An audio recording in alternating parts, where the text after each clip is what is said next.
कृष्णचंद्र भगवान की जय हो, गुरुदेव महाराज की जय हो, शंकर भगवान की जय हो, भागवत महापुराण की जय हो, वृंदावन धाम की जय हो, श्री भक्त भगवान की जय हो, यमुना महारानी की जय हो, यमुना मैया की जय हो, जय जय श्री राम हरि बोल श्री राम।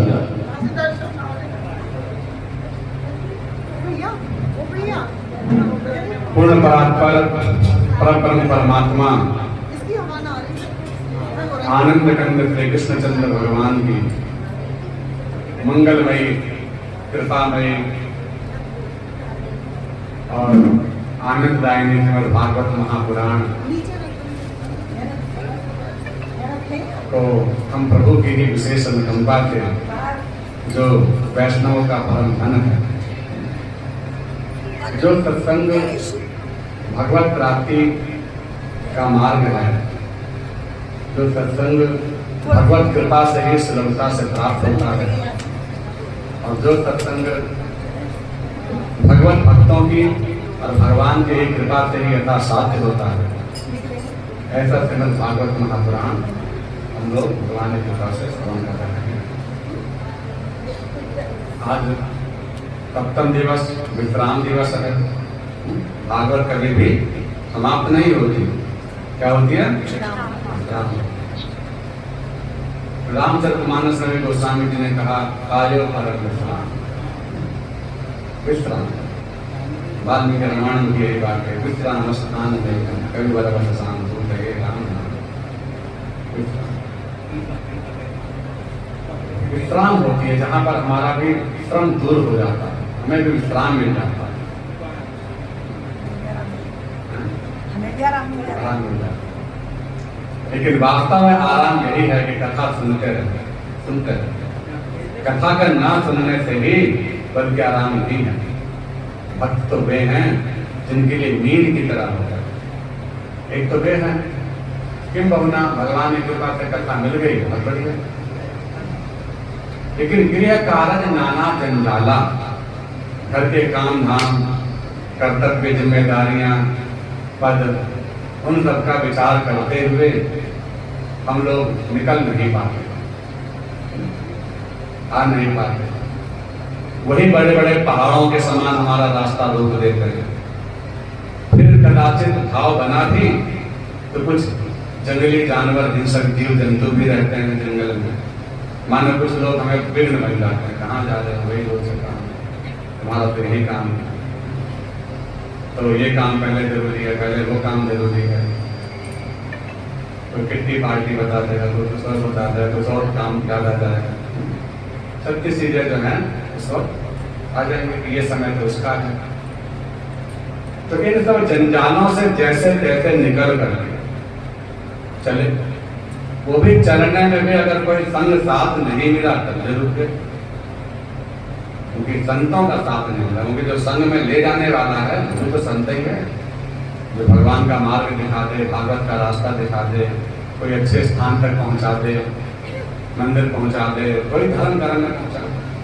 एक वे हैं जो किसी को मधुशाला की ओर ले जाते हैं, एक वे हैं जो भागवत में ले जाते हैं। कुछ ऐसे लोग मिलते हैं जो कहते हैं पहले हमारे साथ यहाँ चलो, उसका भी अलग फल है। और कुछ ऐसे भी हैं जो भगवान के चरणों में ले जाते हैं। दोनों तरह के लोग। तो भगवान कहते हैं भगवान में लगाने वाला भी बहुत बड़ा भक्त है, इसलिए पहले उसे धन्यवाद देना चाहिए। यह तुम्हारी कृपा से, भगवान की कृपा। तो 3 जनों की कृपा के बिना इस मानस में, राम कथा में, कृष्ण कथा में प्रवेश नहीं मिलता। 3 जनों किसकी कृपा? जे श्रद्धा संबल रहित, नहीं संकन कर साथ, तिन कहूँ मानस अगमाते, जिनहि न प्रिय रघुनाथ, जिनहि न प्रिय रघुनाथ। रघुनाथ जी की कृपा होनी जरूरी है। भगवान की कृपा होगी तभी हम चल पाएंगे। राम कृपा बिना आवन जाए। और दूसरी, कोई संग साथ वाला भी चाहिए जो हमें प्रेरणा दे, प्रेरक बने कि चलो भैया चलो हम साथ में चलें। और तीसरा कि हमारे पास श्रद्धा रूपी पैसे हैं। मेरे में ही श्रद्धा नहीं है तो फिर दूसरा कैसे ले जाए? मेरे में ही श्रद्धा नहीं है तो भगवान जी क्या करेंगे? भगवान जी की कृपा नहीं है तो श्रद्धा और संत भी क्या करेंगे? भगवान की कृपा और श्रद्धा है लेकिन कोई संत का सानिध्य नहीं है तो भी क्या करेंगे? तीनों की कृपा चाहिए। जब तीनों का मिलन हो जाता है तब हम कथा में प्रवेश कर पाते हैं। श्रद्धा, संत और भगवान की कृपा। इतने के बाद भी अगर कदाचित आ गए, मैंने कितना दुर्लभ है यह रास्ता, कि अगर कदाचित आप आ भी गए तो क्या होगा? बोले जो पुण्य कष्ट आव कर कोई, बड़ा कष्ट करके तो आया, टाइम निकाल करके, कीमती समय निकाल करके, लेकिन आता ही नींद जुड़ाई, यहीं आके सो गए, उसे यहीं आके नींद आ गई। में नींद आ गई,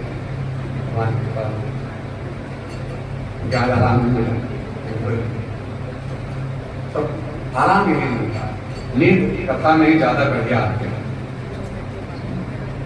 सुनने में तो और ज्यादा बढ़िया नींद आती है। सुनाने में भले थोड़ा फिर भी हो जाए कृपा, लेकिन सुनने में तो बहुत ज्यादा आती है। तो मानो सारी सबसे बढ़िया नींद की दवाई यही मिलती है। तो भगवान कहते हैं अगर इससे भी बच गए, क्योंकि नींद से बचना, क्योंकि माया को पहले ब्रह्मा जी ने कह रखा था कि भाई जहाँ कथा होगी, भागवत होगी, वहीं पर तुम जाना और वहां पर बैठ। मानो उसका पाप ही आकर के बैठ जाता है। और इससे भी बच गए तो फिर क्या होगा? कर निंदा करता है बुझावा। यहाँ की निंदा बुराई होने लग जाएगी, व्यवस्था अच्छी नहीं है, पंखा सही नहीं चल रहा, मेरी तरफ मुँह नहीं है, उधर की तरफ पंखा की है, पंखे की तरफ नजर जाएगी, तो बैठने की तरफ नजर जाएगी, व्यवस्था की तरफ नजर जाएगी, पानी नहीं पूछा, ये नहीं किया। तो इन व्यवस्थाओं के प्रति नजर जाने से हमारे को दृष्टि दोष लगता है, तभी भागवत की कथा से वंचित रहे। हमें वंचित रहने के कितने कारण हैं, और इन सब से भी बच गए किसी तरह, भगवान की कृपा हुई, बच गए। तो फिर क्या होगा?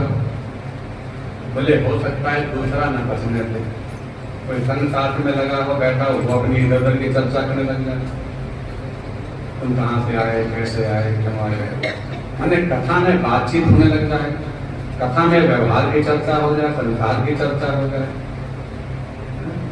आए थे हरिभजन को ओटन लगे कपास, कथा के लिए आए थे, और यहाँ आकर के भी सिलाई बुनाई कढ़ाई बीज निकालना ये सब काम में लग गए, जैसा होता है, या इधर उधर की चर्चा में लग गए, बातचीत में लग गए, तो फिर जो है हम तो भी वंचित रह गए। कई माताएं मंदिर में कथा सुनते ना, वैशाख महात्म, एकादशी महात्म, तो अपना काम भी करते रहे, कथा भी सुनते रहे।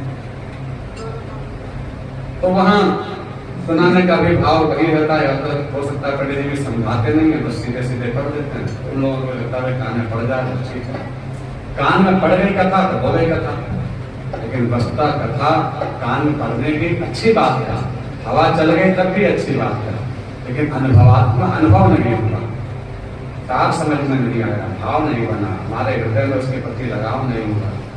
कथा सुनाने का जो प्रयोजन था कि भगवान में जुड़ना, भगवान में लड़ना, भगवान से प्रीति होना, वो नहीं हुआ, तो भी उसका फिर क्या हुआ? सारे वेद पुराण कई बार पढ़ लिए जाएं, सुन लिए जाएं, लेकिन हरे रंग पदमम मनश्चैन लगनम, हरे जी के चरणों में प्रेम नहीं हुआ, मन नहीं लगा, तो मन नहीं लगा तो फिर क्या हुआ? ततः किम ततः किम ततः किम ततः किम, मन का लगना ही बड़ी बात है। इसलिए हम वो सब काम करें जिससे कि ये मन भगवान के चरणों में लगे। मन का भगवान में लग जाना ही सबसे बड़ी उपलब्धि है, सारे जप की, तप की, व्रत की, ध्यान की, जैसे मन लग जाए वैसे लगाए, हर साधन से प्रयास करें, लगे तो सही। कथा भी बहुत तरह की हो रही है, आप घर पे बैठ के टीवी में भी देख सकते हैं, मोबाइल में भी देख सकते हैं, ऑनलाइन भी कथा सुन सकते हैं, लेकिन उस कथा में इस कथा में तब होता है। बराबर में हम ना समझ लें तो वही बराबर की बात है, कथा ही तो सुनेंगे, कथा हम सुन रहे हैं, क्योंकि यहाँ जो श्रद्धा बनेगी, भाव बनेगा, नियम अनुष्ठान, एक पद्धति से हम बैठकर सुनेंगे, वो पद्धति हम उसमें नहीं कर सकते। उसमें हो सकता है हम गरीब कार्य भी करते रहें, कथा भी सुनते रहें, माना कि उसका भी लाभ मिलेगा, हम ये नहीं कह रहे कि कथा तो ठीक नहीं है, कथा वो भी बहुत बढ़िया है, ना होने से तो होना अच्छा है, लेकिन वहां घर का कार्य भी करते करते कथा सुनना, नैतिक एक मर्यादा के साथ हम नहीं सुनेंगे, कैसे बैठ जाएंगे, कैसे पैर फैला लेंगे, जो श्रद्धा रहनी चाहिए वो भाव भी नहीं बनेगा कि पहले दंडवत प्रणाम करें, हम टीवी के आगे तुरंत दंडवत प्रणाम करते हैं, प्रणाम करते हैं, ऐसे हाथ जोड़ करके फूल पत्रिका चढ़ाते हैं टीवी के ऊपर, मोबाइल के ऊपर, ऐसा कहते करेंगे। और ये अगर नहीं करेंगे तो फिर कथा का लाभ नहीं मिलेगा, क्योंकि ये सब दैविक चीजें हैं, दिखाई देने वाली तो है नहीं, कोई दिख रहा हो पुण्य कैसे जा रहा है, पुण्य कैसे दिया जा रहा है, ये सब दिखाई देने वाले नहीं, दैविक है। तो दैविक जो शक्तियां होती हैं वो दैविक तरीके से कब आ गई, कौन सी नहीं आई, हमें क्या पता। हमारा चढ़ाया हुआ फूल में श्रद्धा भी पहुंच गई, हमारे ठाकुर जी ने उसे स्वीकार कर लिया कि नहीं, ये आप नहीं जान सकते, क्योंकि दैविक है। इसी तरह से जो भाव यहाँ पर बन जाता है, किसी भी संत महात्मा के प्रत्यक्ष रूप से दर्शन से बन जाता है, अथवा उनके चरणों में दंडवत करने से बन जाता है, समर्पण करने से बन जाता है, क्योंकि सबसे पहला नियम बताया तद विधि प्रणिपातेन परिप्रश्नेन सेवया उपदेक्षन्ति ते ज्ञानं ज्ञानिनः तत्त्वदर्शिनः। कथा कैसे सुने? बोले कहीं भी कथा सुने तो सबसे पहला काम है तद विधि प्रणिपातेन। सबसे पहले जिससे हम कथा सुनना उनको प्रणाम करें, उनको नमन करें, दंडवत करें अथवा सिर झुकाएं। स्त्रियों को दंडवत प्रणाम नहीं करना चाहिए, सिर झुका करना चाहिए। दंडवत प्रणाम नहीं कर देते हैं और हाथ भी पूरे ऊपर उठाना भी वर्जित है। इधर राधे बोलते हैं तो राधे पूरे हाथ उठाना भी वर्जित है, यहीं तक हाथ उठाने के लिए जाता है, इसके ऊपर नहीं। तद विधि प्रणिपातेन, प्रणिपात हो जाए। फिर क्या करें? बोले सबसे पहले हम प्रणाम करके उथल छेन पूछ करके अनुनय विनय करके फिर उसके बाद परिप्रश्नेन सेवया, प्रश्न करें, पूछें कुछ। कितने हाथ क्यों नहीं उठाने चाहिए बताओ? सब जगह तो हम कहते हैं पूरे हाथ उठाओ, कोई कहता है ऐसे करो, कोई कहता है ऐसे करो।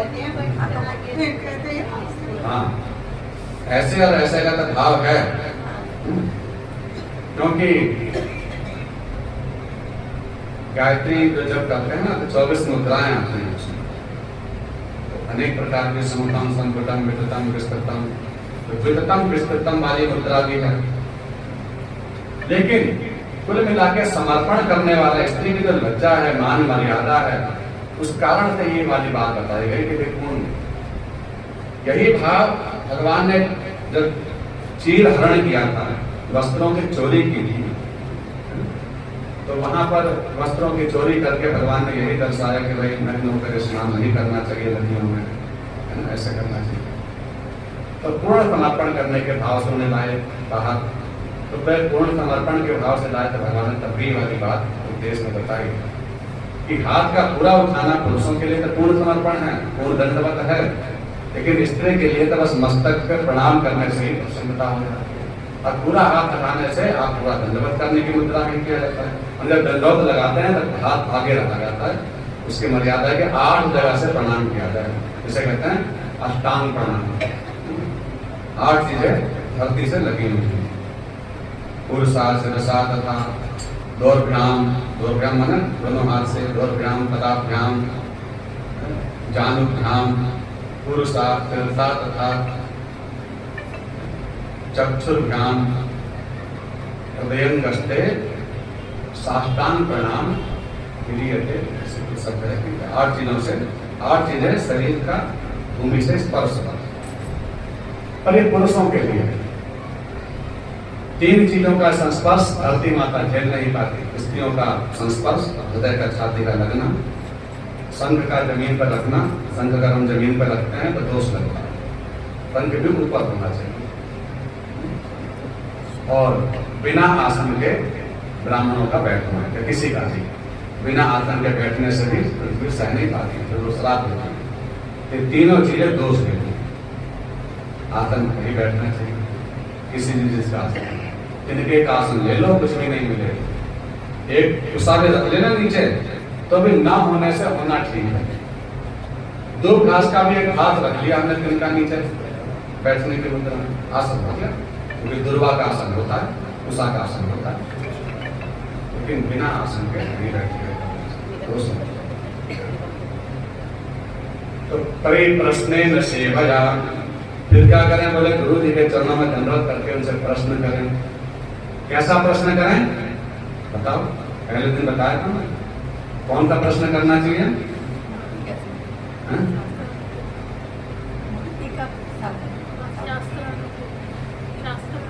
शास्त्रानुकूल हो और शास्त्रानुकूल हो। दूसरा प्रश्न, दूसरा ये प्रश्न हो कि जो सबके कल्याण के लिए, सबके हित के, इसमें सबका हित हो। बात वो पूछे जाए जिसमें मेरा सब न लगा, सबका हित। मुझे धन चाहिए, हे प्रभु ऐसा उपाय बताएं जिसमें सबको धन मिले, सबका व्यापार चले, काम भी हो गया, प्रश्न भी हो गया। एक जगह को एक माता जी को भेजते थे उपाय, हर बार वो उस पर मोबाइल पे वो पूछती थी गणेश चतुर्थी पूजा कैसे करें, नवरात्रि पूजा कैसे करें, वो पूजा कैसे करें। तो हम जो है भेज देते उसको कि सबको पता कल्याण हो जाए, सबको लाभ मिल जाए, अपने ग्रुप पे भेज देते। तो कहते अलग से भेजो कुछ बढ़िया सा, कुछ नया, कुछ अच्छा। तो उनको लगता कि कुछ स्पेशल भेजें। हमने कहा हमारे लिए सारे स्पेशल हैं। हम तो ये जानते हैं कि सब जीवों का उद्धार हो, सबका मंगल हो, इसीलिए स्पेशल ग्रुप बनाने का प्रयोजन नहीं है, क्योंकि जिसके द्वारा सबका लाभ मिले वही बात है। वस्तु क्या है, कैसी है, इसका प्रयोजन नहीं है, पर अगर उस वस्तु से सबका कल्याण होता हो, सबको अच्छा मार्गदर्शन मिलता हो, वो सब साधन बढ़िया है। तो इसलिए कुछ लोगों को यही एक गलत रहती है कि हमें हमारा उद्धार हो, लेकिन अपने नहीं, सबके उद्धार के लिए प्रश्न वही करना चाहिए। कथा जो सकल लोग हितकर, जो सब जीवों का कल्याण करने वाले। तुलसी जी, मंजरी, मंजरी किसको चढ़ती है? किसको ज्यादा प्रिय है तुलसी जी की मंजरी? शंकर भगवान जी को, शंकर भगवान को तुलसी की मंजरी बहुत प्रिय है। तुलसी नहीं, तुलसी की मंजरी प्रिय है। और तुलसी जी ठाकुर जी को प्रिय है, और ठाकुर जी के जो आराध्य मंजरी प्रिय है। तो ऐसे बातें सबको पता होनी चाहिए। तो ऐसे प्रश्न करें, लेकिन सबके कब नहीं तोड़ना है, कैसे नहीं तोड़ना है, क्यों नहीं तोड़ा जाता, क्यों दीपक जलाया जाता है, किस किस को प्रिय है, क्या क्या प्रयोग है, किसके कहाँ कहाँ प्रयोग लाए जाते हैं, सूखी लकड़ी का प्रयोग, बाल का प्रयोग, पहले का प्रयोग, चंदन का प्रयोग, तुलसी की तो आनंद। ये बात केवल एक के लिए नहीं, सबके लिए है कि हर विषय में जो धर्म से संबंधित हो उसको पूछो। अरे हम नहीं बता पाएंगे तो ये तो कहेंगे हमें नहीं आता। बताने वालों का हमें नहीं आता, नहीं आता, क्या दिक्कत है? कहीं और पूछेंगे, फिर हम भी जाकर, या आपसे पूछेंगे, किसी से पूछेंगे। तो पूछने से और ना बताने से कोई घट नहीं जाएगा। हमें नहीं आएगा तो इतना ही तो होगा, लेकिन हमें सुख क्या मिलेगा कि ये प्रश्न तो हुआ, अब इसको कहीं जानकारी करनी चाहिए। प्रश्न बताना और पूछने का मतलब ये नहीं है कि हम विद्वान हैं। बताने से सिर्फ इतना हो सकता है कोई ऐसी बात मिल जाए जिसको हम नहीं जानते, तो हम कहीं और पूछेंगे, तो जितना ज्ञान ज्यादा मिल जाए उतनी अच्छी बात है। और ऐसे ही ज्ञान बढ़ता है। कहाँ ही सुने, पूछने और सुनने से। अन्यथा केवल पढ़ाई वाला भी ज्ञान बहुत बड़ा ज्ञान नहीं है, बहुत कुछ रह जाता है। किताबी ज्ञान से भी बहुत ज्यादा अनुभवी ज्ञान श्रेष्ठ होता है। वेदा श्रेष्ठा सर्वयज्ञ क्रियाश्च यज्ञाजाप्यम ज्ञान मार्गा सजप्या। भगवान कहते हैं वेद श्रेष्ठ हैं, अपने पुराण शास्त्र श्रेष्ठ हैं। कितने श्रेष्ठ हैं? बोले उतने श्रेष्ठ हैं कि भगवान भी जिनकी आज्ञा का पालन करते हैं। भगवान ने बनाए, लेकिन भगवान ने जो नियम बनाए ना, कायदे कानून नियम अनुशासन, तो भगवान कहते हैं यदि अहम न वर्तेयम जातो कर्मण्य तंद्रतः, अगर मैं ही अपने कहे हुए वचनों का पालन नहीं करूंगा तो दूसरों को क्या बताऊंगा। इसलिए मैं खुद भी अगर शासन में रहता हूं तो उसका नाम है शास्त्र। शास्त्र का किस शब्द से बना है? शासनात् इति शास्त्रम, जिसके शासन में रहा जाए, इसलिए इसका नाम है शास्त्र। शासन जिसका लगता है। भगवान का शासन नहीं है, कानून का शासन होता है, मंत्री का नहीं, कानून का शासन होता है। कानून के दायरे में रहना चाहिए।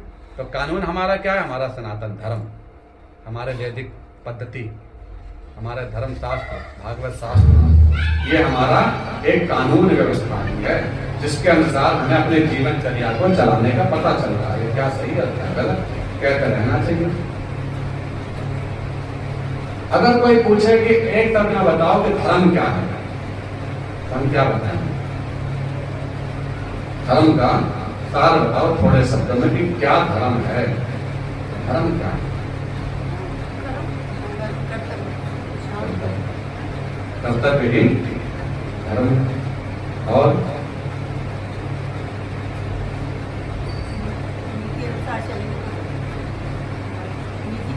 नीति के अनुसार। बहुत बढ़िया। देखो, अपने कर्तव्य का पालन करना भी धर्म है, और सच बोलना भी धर्म है, सेवा करना भी धर्म है। लेकिन परम धर्म माने सर्वोपरि धर्म तो एक ही होगा।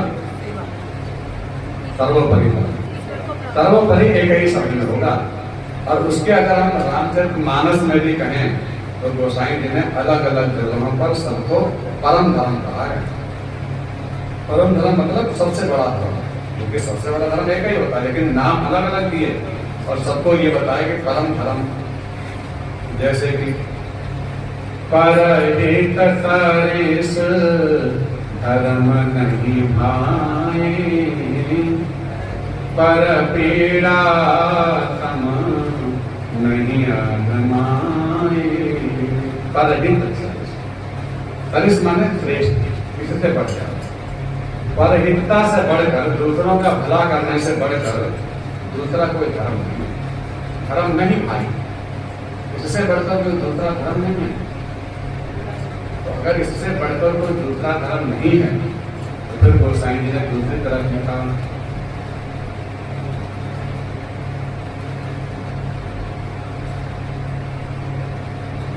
फिर भर जाऊं उचित असमोरा, सबते सेवक धर्म कठोरा। मुझे तो फिर केवल चलना चाहिए, भरत जी कह रहे हैं, क्योंकि सबसे बड़ा धर्म है सेवक धर्म, सेवा धर्म। तो सेवा ही परमो धर्म। तो सबते कहना मतलब सबसे बड़ा, तो सबसे बड़ा धर्म है सेवा धर्म। वहां लिख रहे हैं भागवता, और तीसरी जगह का लिखा, आगम निगम पुराण बखाना,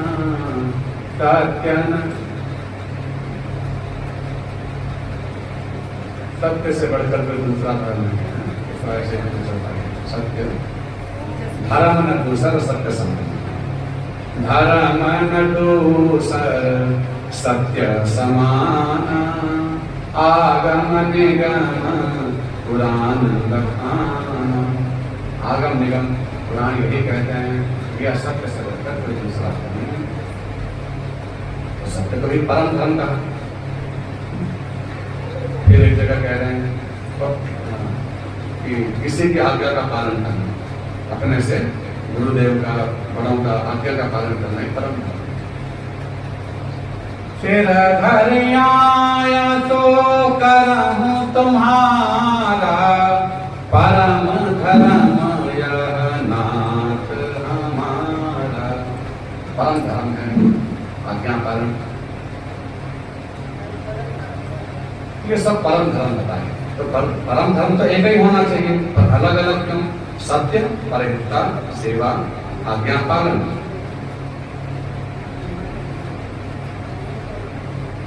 बताइए। फिर भागवत जी में कहा भगवान का नाम, भगवान की सेवा, भगवान की पूजा।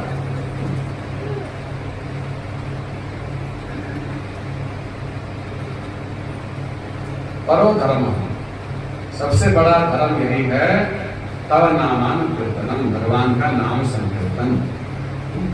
योगी नाम दृढ़ निर्णीतम, योगियों ने निर्णय किया। योगी नाम दृढ़ माने योगियों के राजा, योगी राजाओं ने मिलकर के निश्चय किया है कि आपका नाम संकीर्तन ही सर्वोपरि धर्म है। वाल्मीकि रामायण में हनुमान जी से पूछा गया, सुरसा ने पूछा रास्ते में कि सबसे बड़ा धर्म क्या है बताओ। तो हनुमान जी ने कहा कृते च प्रतिकर्तव्यम देश धर्म सनातन। अच्छा, कर्तव्य को अगर हम छोटे शब्द में कहें तो उसकी परिभाषा क्या है, तो क्या बताएंगे? कर्तव्य की परिभाषा है, इसके अंदर सब बात आ जाए। दो चार शब्दों में कोई पूछे कर्तव्य, जो सबसे ज्यादा प्रयोग होने वाला शब्द है, कोई पूछे कर्तव्य की परिभाषा बताए। लेकिन फिर बहुत सारे कर्तव्य हैं, बात उसमें सारी बात आता है।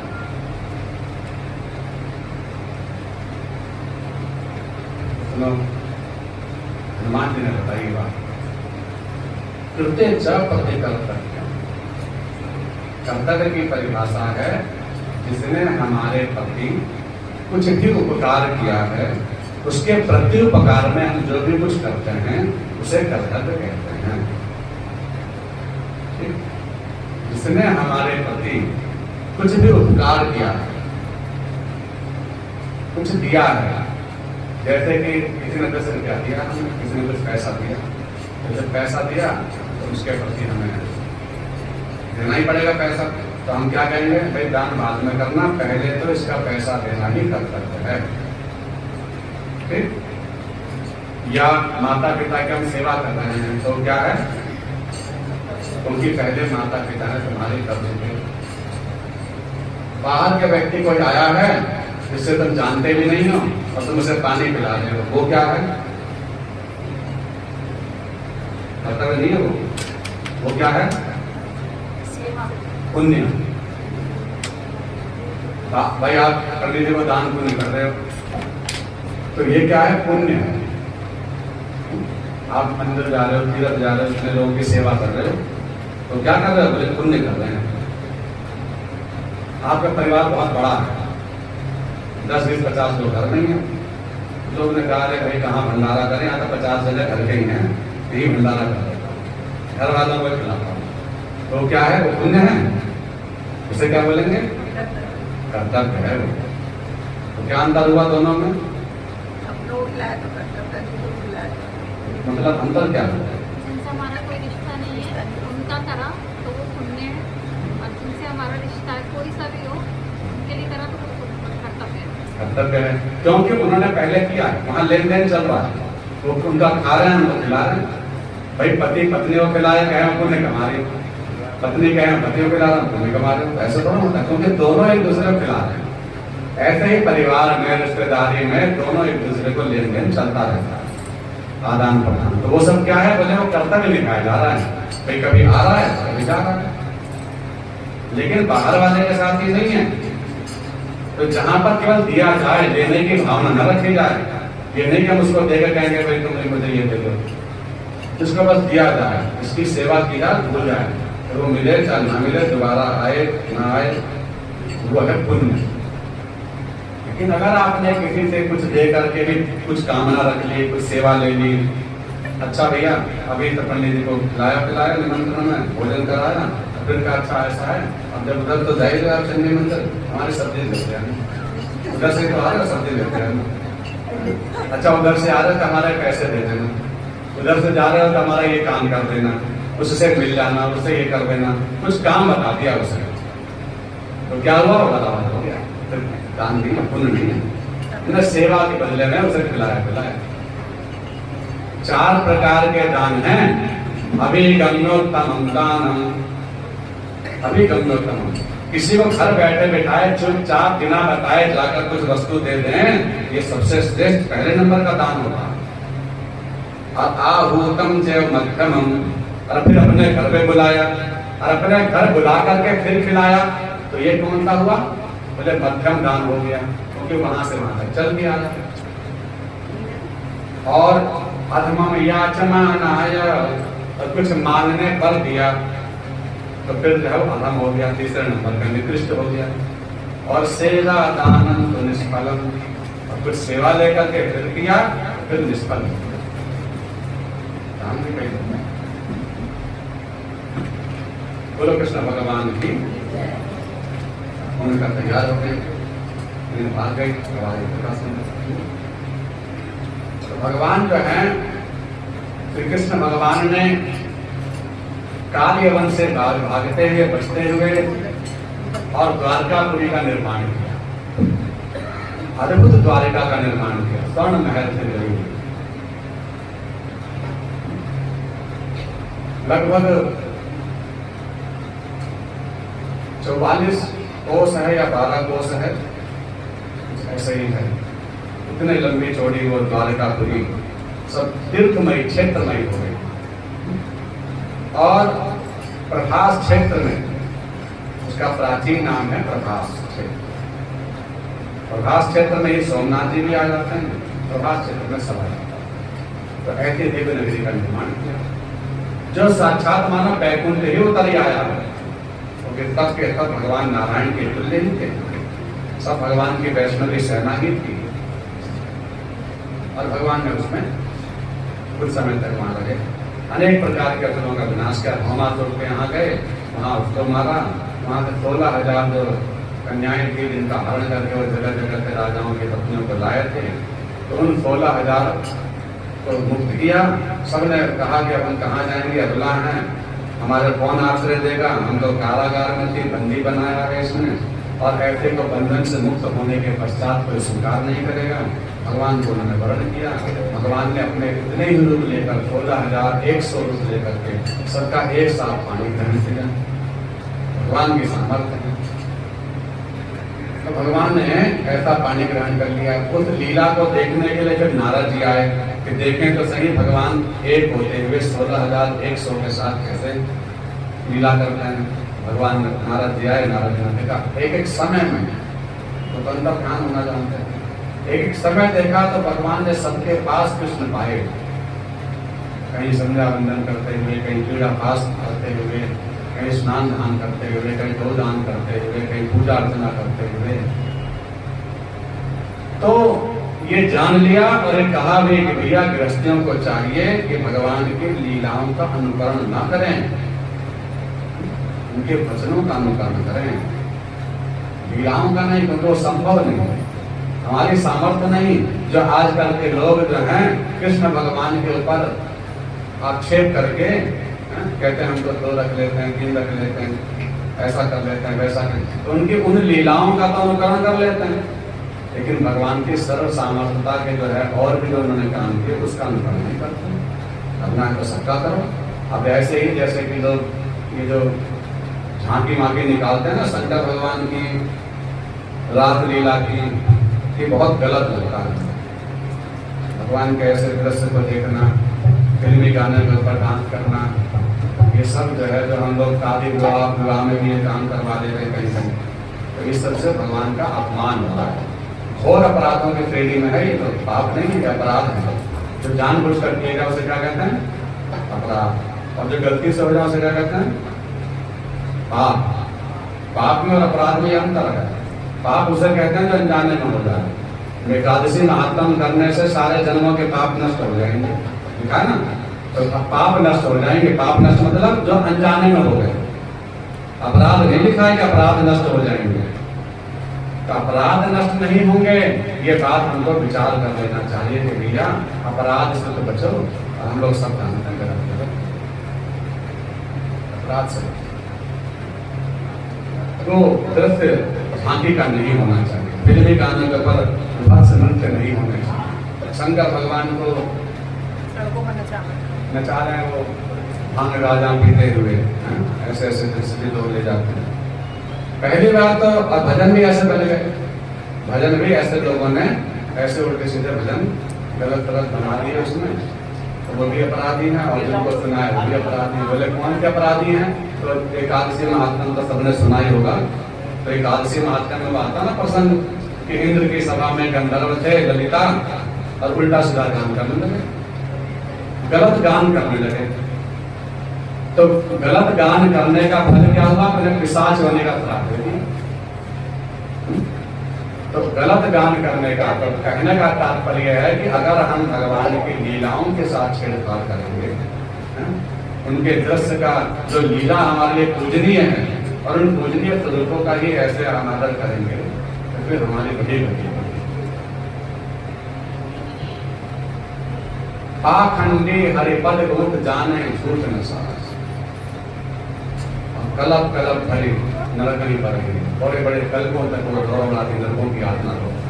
उनके दुखों का विनाश नहीं होता, उनके दुख एक खत्म हो दूसरे दूसरे खत्म हो तीसरे, कई कई जन्म लग जाते हैं दुखों को भोगने, जो ऐसा अपराध करता है। इसलिए भगवान को कभी भी भांग आदि, भगवान कुछ नहीं, भगवान का नशा क्या है? राम नाम का नशा करते हैं, सदा राम नाम में डूबे रहते हैं, राम नाम का ही प्याला पीते हैं, जैसे मीराबाई ने पिया। और ये भांग आदि क्या चढ़ाने का भाव है? क्यों चढ़ती है? बोले श्रृंगारी का है, भगवान पहाड़ों पर रहते हैं, कैलाशवासी में। और भगवान जो है अधिकतर शंकर जी को खासकर जहाँ पे हुए जंगल में, वन में हुए, नदी के किनारे हुए, तो वन ही उनका स्वरूप है। जटाएं जिनके लिए पहाड़ पर्वत के समान है, तो भगवान का वो श्रृंगार किया जाता है आग पूरा भांग इत्यादि। खिलाने के लिए नहीं खिलाया जाता कि खा लो, खिलाने के भाव का नहीं चढ़ाना चाहिए। ये सब जो है श्रृंगार के रूप में चढ़ाया जाता है, सब तो श्रृंगार किया जाता है भगवान को। खिलाने के लिए तो खीर ही है, तो ये हम अगर चढ़ाएं तो खिलाने के भाव से ना चढ़ाएं, श्रृंगारिक भाव से चढ़ाएं, श्रृंगार है भगवान का। शिवलिंग के पिंडे के ऊपर क्या चढ़ाना है? आग भांग धतूरा ऐसा चढ़ाओ, खाने पीने की चीज शिवलिंग के ऊपर नहीं चढ़ाना। शिवलिंग का स्पर्श भी स्त्रियों को नहीं करना चाहिए। और घर में भी शिवलिंग नहीं रखना चाहिए। केवल नर्मदेश्वर भगवान को रख सकते हैं घर में। नर्मदेश्वर शिवलिंग स्वयंभू होते हैं, उनको रख सकते हैं बाण में, बड़ी भारी महिमा उनकी पूजा करने की। लेकिन अन्य शिवलिंगों को नहीं रखना चाहिए, खासकर पार्थिव को, पाषाण के। बोलो कृष्णचंद्र भगवान की। तो भगवान के रूपों की बात भी कल कहीं भी चर्चा करेंगे आज। तो आज प्रतिमाओं की पूजा घर गृहस्थी में रखकर करनी चाहिए। शैल माने पत्थर की, दारू माने लकड़ी की, शैली दारू मई लोही धातु की, सोना चांदी तांबा लोहा उनके बने हुए। शैली दारू मई लोही लिप्या गेरू और चूना से बनी हुई। लिखता भोज पत्र ताड़ पत्रों पर अंकित प्रतिमा की पूजा करनी चाहिए। सैकती मन रेत की प्रतिमा, जैसे रामेश्वरम रेत के भगवान सिंह बना सकते हैं। और मनोमय मानसिक प्रतिमा, मणिमय रत्न आदि से निर्मित प्रतिमा। तो इन प्रतिमाओं की पूजा सभी गृहस्थों करनी चाहिए। इसके अतिरिक्त अष्टविधा लिखने का मतलब है कि अष्ट माने 8 ही वैद्य हैं, 8 ही मानवीय हैं, 8 ही प्रतिमाओं की पूजा गृहस्थों को करनी चाहिए। लेकिन अब क्या हुआ कि सुंदर दिखने के चक्कर में हम केमिकल के, प्लास्टिक के, फाइबर के, कांच के ये सब प्रतिमाएं आ गई, और ये सब जो है दोष लग रहा है। बाद में से आप गंगा जी में प्रवाहित करोगे तो गंगा जी का भी श्राप लग गया, तो घर में लगा, फिर गंगा जी का भी श्राप लगा, गंगा जी प्रदूषित हो रही। और जितने 8 नाम दिए हैं, इन 8 में से किसी भी चीज से गंगा जी दूषित नहीं होंगी, पवित्र होंगे। बल्कि क्योंकि विज्ञान हमारा शास्त्र बनाया इस तरह चीज है, ऐसे शास्त्र बनाए हैं कि किसी भी पूजा अर्चना विधि विधान क्रियाकलाप से कोई नुकसान नहीं है किसी चीज को। पूरे पर्यावरण का जिसमें हित हो वही धर्म है। ऐसा विचार करके हमारे धर्म का निर्माण है। आजकल के लोगों की सोच की तरफ थोड़ा ना बड़े बड़े आविष्कार हो रहे हैं, बाद में याद आती है इससे तो ये नुकसान हो रहा है, इससे प्रदूषण बढ़ रहा है, इससे ये नुकसान है, बाद में बंद करने के कगार पे आ जाते हैं। क्योंकि ये मनुष्य की बुद्धि की सोच है। लेकिन हमारे ऋषि मुनियों की सोच, ऋषि मुनियों का विज्ञान इतना ऊंचा था कि उसके हर चीज के पीछे लाभ था। वृक्षारोपण के प्रति, धर्म के प्रति, पूजा की अर्चना के प्रति, मंदिरों की प्रतिष्ठा के प्रति, दीपदान के प्रति, सब चीजों के प्रति ज्ञान है, विज्ञान है, लाभ है। तो अगर आप सोने चांदी तांबा धातु की प्रतिमा की पूजा करेंगे तो बाद में कभी खंडित हो भी गई, पहली बार जल्दी खंडित नहीं होगी। जितने प्राचीन होंगे हमारा भाव बनेगा उसमें कि भाई हमारे पिताजी के समय के हैं, बाबा के समय के हैं। तो एक बार आप पीतल की प्रतिमा ले आए किसी भी भगवान जी की, रखें। बदला बदली करने का भगवान जी ने विधान थोड़ा लिखा कि बदलते रहो भगवान जी, ऐसा भी विधान नहीं। कई तरह के भगवान जी की पूजा करनी चाहिए। गणेश जी मिट्टी के अलग हों और पीतल के अलग हों, चांदी वाले अलग हों, ऐसा भी नहीं। गणेश जी से मतलब है गणेश जी की पूजा करो, मिट्टी के लाने की कोई बात नहीं है। क्योंकि मिट्टी के लाओ तो मिट्टी के हैं, लेकिन मिट्टी के भी नहीं है, प्योर केमिकल के हैं। तो वो भी जब है ही नहीं वो चीज तो फिर उसका लाभ कैसे मिलेगा? देसी गाय के गोबर से और पीली मिट्टी से निर्मित गणेश जी की प्रतिमा की पूजा करेंगे तो लाभ मिलेगा, है ना? उसमें उनका वास है, गोबर में लक्ष्मी जी उनके साथ होती, मिट्टी में गणेश जी है। तो ऐसे फिर उसके बाद अगर जल में प्रवाहित करें तो उससे जल को भी, पर्यावरण को भी लाभ मिलेगा। गेरू चूना से पहले रंगा जाता था, तो गेरू चूना से जल साफ होता है, इससे भी जल खराब नहीं होता चूने से। तो चूना, गेरू चूना डाला, पीली मिट्टी से सतह के नीचे बैठने से मिट्टी से भी जल साफ होता है। घड़े का पानी क्यों पीते हैं? इससे जल और साफ होता है।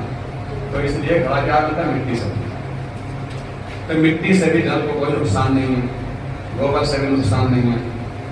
लेकिन केमिकल जो नए नए तरह के बनेंगे, पीओपी बनेंगे, जो जल्दी गलेगी नहीं, उससे नुकसान। तो वो चीजें नहीं करनी चाहिए। और फिर गणेश जी के विसर्जन हो ऐसा कोई जरूरी भी नहीं है। एक अगर धातु की प्रतिमा हमारे घर में है तो आप उनकी पूजा करो, रोज पंचामृत से स्नान कराओ, क्योंकि धातु की प्रतिमा का एक तो स्नान कराने के लिए भी लाभदायक है, अन्य का आप स्नान भी नहीं करा सकते। स्नान कराओ, ध्यान करो अपना 14 दिन तक, 12 दिन तक, जिसके जितने दिन, 7 दिन का गणेश जी रखने रखो, उसके बाद पुनः अपने घर के मंदिर में रखो। पहले बात करते तो सारे वहां रखो। तो आपने स्थापना करके पुनः उनका विसर्जन करके अपने घर में रखा। अन्यथा विसर्जन वैसे तो है ही नहीं, चलो विसर्जन ही करना है गणेश जी का, वो तो वहां महाराष्ट्र में आए थे भैया से मिलने, तो इसलिए विसर्जन की बात वहां के लिए है, लेकिन सब जगह के लिए नहीं है। और फिर दूसरी बात कि उनके विसर्जन का हो तो भाई पीली मिट्टी से, गेरू से, चूना से, देसी गाय के गोबर से, अनेक प्रकार की सप्त मृतिकाओं से उनका भव्य निर्माण हो बढ़िया से, और उनके फिर द्रवांतरों से पूजा करो, फिर उनको गंगा जल विसर्जित करो, तो भी कोई दोष नहीं। पर इस विधि से, पर जैसे आज चल रहा है उस तरीके से नहीं। बोलो गणपति महाराज की। और शैल माने पत्थर से कोई खंडित नहीं होते, इसलिए पत्थरों की प्रतिमा मंदिरों में। दारू लकड़ी की प्रतिमा कौन सी? जगन्नाथ जी। लोही, गेरू की, चूना की, लिपि हुई, भोजपत्र, इन सबसे कहीं भी पर्यावरण को नुकसान नहीं। इसलिए 8 प्रतिमाओं की पूजा करनी चाहिए। लेकिन हमें जो फाइबर वाले जो नए नए बढ़िया दिख रहे हैं, रामजी दरबार के, है ना, और कांच के दिख रहे हैं, वो सबके चीनी के दिख रहे हैं, चीनी की, मिट्टी की, शिवलिंग, ऐसे ऐसे चीजें लोग लाते हैं, फिर परेशान होते हैं। फिर अगर हम वास्तुवादी ग्रंथों को भी पढ़ें तो वास्तु ग्रंथों में भी लिखा है कि 3 गणेश जी नहीं होने चाहिए, 2 घर में शंख नहीं होने चाहिए, 2 शिवलिंग नहीं होने चाहिए, 2 शालिग्राम नहीं होने चाहिए, 3 देवी की प्रतिमा एक जैसे नहीं होनी चाहिए, पर दक्षिण मुखी देवी की प्रतिमा। तो इसको कैसे रखना है घर में, ये सब बैठकर सुव्यवस्थित कभी समय मिले तो पूछो, कहीं पूछो, लेकिन सब पूछना चाहिए, अन्यथा अच्छे के चक्कर में नुकसान हो जाता है। मुझे साईं बाबा की नहीं रखना चाहिए मंदिर में, क्योंकि आजकल सब रखते हैं, मेरे मंदिर में भी देखे थे रखे हुए। अब मंदिर में तो बस भैया ना समय है, लेकिन कुल मिलाकर के देखो, अगर हम कह रहे हैं अच्छे हैं, तो हम किसी की निंदा तो नहीं कर सकते। हम तो ये मानता भैया सब में भगवान है, तो साईं जी में भी भगवान है, तो हमें उनसे किसी की कोई दिक्कत नहीं है, वो जो भी है, लेकिन भगवान नहीं। भगवान हमारे शास्त्र में 5 लिखे हैं तो 5 लिखेंगे। और देवता अनंत बताए, भाई तुमने तुम्हारा किसी ने काम कर दिया, किसी व्यक्ति ने, किसी इंसान ने, किसी, तो आप उसे देवता तो कह सकते हो, आप उसको आदरणीय मान सकते हो, माननीय मान सकते हो, लेकिन घर के मंदिर में तो पितरों तक तो नहीं बिठाना चाहिए। जब पितृ भी तो हमारे देवता ही हैं, पितृ हमारे का कम है, हमारे माता पिता के कम है, माता पिता से तो बड़े घर है।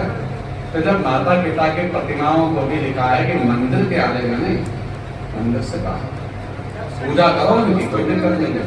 उनको उत्तर में, दक्षिण दिशा में उनको स्थापित करो, पितरों के जो स्थान होता है उत्तर को मुख करके पितरों की प्रतिमाओं को रख सकते, लेकिन पूजा करने कर सकते मंदिर में, क्योंकि देवता देवता ही रहेंगे, भगवान भगवान ही रहेंगे, पूजने कोई और है।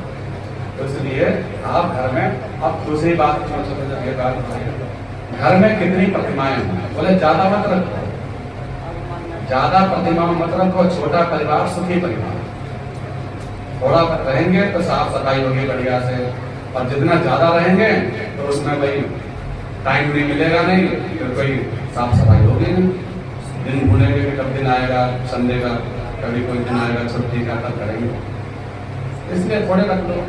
और किसकी प्रतिमा जरूरी है तो बोले 4 जगह से जरूरी है, बस 4 जरूरी वाली, और बाकी तो इच्छा में कितने भी रख लो, लेकिन जरूरी में केवल 4 ही हैं। कौन कौन थे? शिवम शिवाम हरि सूर्यम गणेश दत्ता च सद्बुद्धम। 5 जनों की उपासना प्रत्येक गृहस्थी को करनी चाहिए। उन 5 में जब 5 में है सूर्य भगवान, वही भगवान है, नारायण है, तो वो तो वही रहेंगे, प्रत्यक्ष ही है, तो इसलिए उनको तो रखने की जरूरत नहीं घर में, तो इसलिए उनको आप रख देते। अब बाकी कौन बोले? गणेश जी। गणेश जी सबके घर में होने चाहिए, छोटे हो बड़े हो जैसे हो, लेकिन धातु के चांदी के लिए आओ एक बार, पीतल के लिए आओ एक बार, बार बार बदलने की जरूरत नहीं और बार बार जो है कुछ करना नहीं, और कई तरह के गणेश जी इसकी जरूरत नहीं, बस गणेश जी की पूजा करो। तो गणेश जी और लक्ष्मी जी, लक्ष्मी जी हो चाहे पार्वती जी हो चाहे राधा रानी हो, शक्ति के रूप में कोई भी देवी हो, दुर्गा जी हो, चंडी जी हो, जो भी हो, शक्ति हो, देवी हो, देवी का स्वरूप जरूर होता है, देवी जी होनी चाहिए। देवी की प्रतिमा रखिए। और नारायण भगवान, नारायण का चाहे राम जी हो, कृष्ण जी हो, विष्णु भगवान हो, जिसका जो इष्ट हो, जिसको जिससे मन हो, ऐसा नहीं कि कृष्ण जी अलग राम जी आप रखो, कोई नुकसान भी नहीं है। बात यह है कि जितने घर में परिवार रखेंगे उनकी सबकी सेवा करनी पड़ेगी। भगवान बढ़ाना गलत नहीं है, लेकिन बात है सेवा की, वो जगह गलत लगती है जहाँ उनकी सेवा नहीं हो पाती। बढ़ाना गलत नहीं, सही से हो, अच्छे हो, कितने भी रखो। कई जगह भगवान के बहुत भव्य मंदिर देखकर, बहुत सारे शालिग्राम, बहुत सारे ठाकुर जी के नए नए रूप देखकर बहुत प्रसन्नता होती है, बहुत अच्छा लगता है। तो मेरा कहना मतलब है कि जो हो उनकी साफ सफाई, श्रृंगार आदि सब बढ़िया से। तो शंकर भगवान जी जरूर रखने चाहिए, गौरी शंकर रूप में रखो, पार्वती जी के साथ रखो, शिवलिंग रूप में नहीं, शंकर रूप में रखो। तो इनकी पूजा जो है प्रत्येक गृहस्थी के लिए आवश्यक है, जरूरी है। और बाकी अन्यत्र भी आप जिसको जिसका इष्ट देव को जिसका है। बोलो कृष्ण भगवान की जय हो। ये अपराध ज्यादातर लोगों से हो रहे हैं, गलतियां हो रही हैं, इसलिए इनके बारे में बताया गया। और भागवत के 11वें स्कंद में प्रमाण भी मिल जाएगा, तो इसको हम लोगों को बताएं भी और कहें भी कि भाई बचो और बचाओ, अपराध न करें, पाप न करें, पुण्य करें चाहे मत न करें, लेकिन पाप से बचें। बोलो कृष्णचंद्र भगवान तो श्री कृष्ण भगवान ने द्वारका नगरी का निर्माण करके भूमासुर के वहां से सबको मुक्त किया, सबको स्वीकार किया।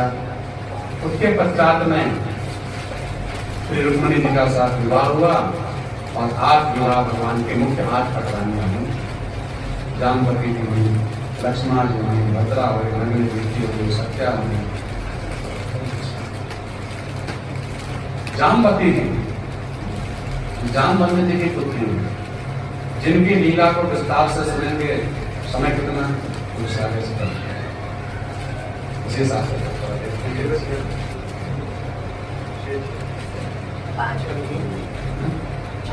6 बजे अभी 6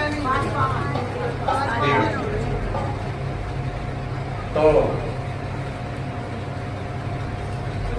जामवती जी की कथा आप लोग स्वयं सुनना, पढ़ना, सुनाएंगे नहीं, पर जामवती जी की कथा को सुनने से क्या लाभ होगा ये समझ लें। 10वें स्कंद की वो लीला है जामवती जी की कि जामवती जी का जो चरित्र है, किस तरह से भगवान ने 17 जी के द्वारा समंतक मणि के हरण का दोष से छुटकारा पाया। माने को गलती से चंद्रमा देख ले भादों में चतुर्थी का, तो कलंक लगता है उसे, 1 साल के अंदर कहीं ना कहीं उसको झूठा कलंक लगेगा। कलंक लगना बहुत बड़ा दोष है, हमें एक बहुत बड़ा नुकसान है। अपने यश मान प्रतिष्ठा के लिए सब काम करते हैं और वो यश धूमिल हो जाए, मैंने अपजस लग जाए, करें अच्छा और बुराई हो जाए, तो उस अपजस के निवारण के लिए, अपकीर्ति के निवारण करने के लिए ये प्रसंग जरूर करना चाहिए। समंतक मणि हरण लीला भागवत में, इसमें कि भगवान को भी छोटे का इल्जाम है। जब भगवान पर भी दोष लग गया, कलंक लग गया, तो हम किस गिनती में हैं? भगवान कह रहे हैं कि देखो कितने भी तुम अच्छे बन जाओ, पर यह मत सोचना कि दुनिया तुम्हें अच्छाई हो जाएगी। अपनी नजरों में अच्छे बन के रहो, दूसरों की नजरों में अच्छे बनने की कोशिश मत करो, अन्यथा स्वांग भी हो सकता है, आडंबर भी हो सकता है। इसलिए अपनी नजरों में अच्छे बन के रहो कि हमसे कोई गलती ना हो, हम जैसे रहें, हे प्रभु आपकी नजरों में रहें, आपकी नजरों में अच्छा बन के रहें। अब सबको अच्छा हो जाए, बुरा हो इसको बदल न जाए। तो इस मंत्र मणिहरण की लीला पढ़ने के लिए सत्यराजीत को इस बात से दुख हुआ तो उसने अपनी पुत्री सत्यभामा जी का वर्ण कर दिया। फिर नग्नजीत नाम के राजा ने 7 बैलों को नाप देने वाले के साथ विवाह करूंगा, नग्नजीत जी के साथ विवाह किया। फिर भद्रा के साथ, फिर लक्ष्मण जी के साथ, फिर कालिंदी यमुना जी ने तपस्या की, कालिंदी जी के साथ भगवान ने सब विवाह किया। भगवान ने अनेक विवाह किए, इतने ही नहीं, इससे अधिक है। 16,108 तो मुख्य हैं, बाकी अनंत। क्योंकि भगवान ने सबको वरदान ऐसा दिया था कि भाई जिसके साथ भी विवाह करना हो तो कृष्ण लीला में सब कर सके। क्योंकि भगवान की लीला काम लीला नहीं है,